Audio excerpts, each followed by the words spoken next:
Hello, I want to show you what I'm doing, and I'm in my car and the SQ Saturn.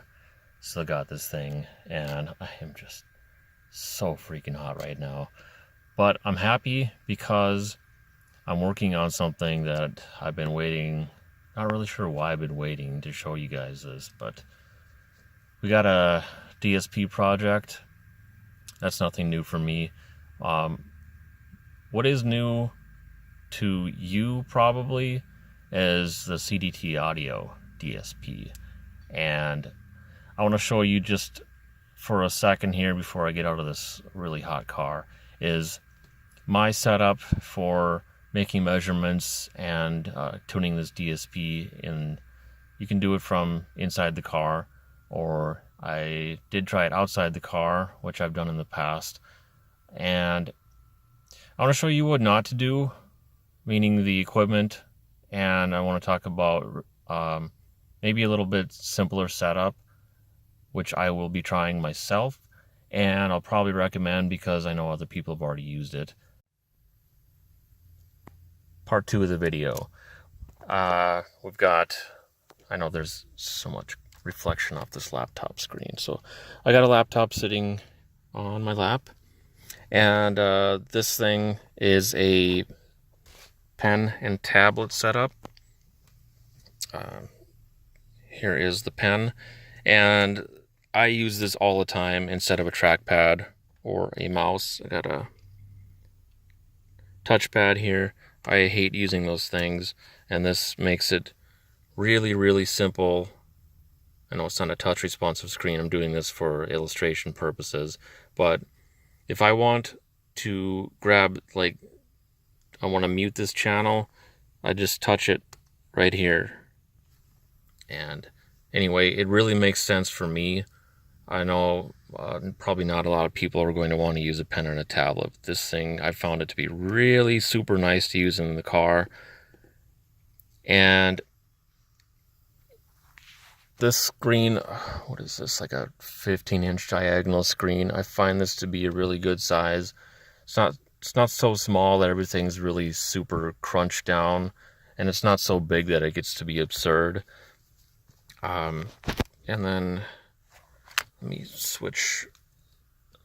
So I will have to do some other videos on this software because there's just no possible way you're going to learn much when there's so much glare on this screen.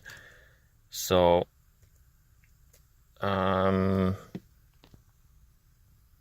this is, oh, it doesn't say here. This is my RTA setup, and that's another view. It is or Room EQ Wizard. That one's a very, very powerful tool. I'm actually doing just about the most simplified way of measuring the system and addressing issues. Thank you, Andy Waymeyer, for that. Most people are going to just call it tuning. So, microphone setup, you got to have that. This is where I was saying earlier, I don't want you to try to copy this. This is too much. This thing is a USB powered preamp it does 2 microphones.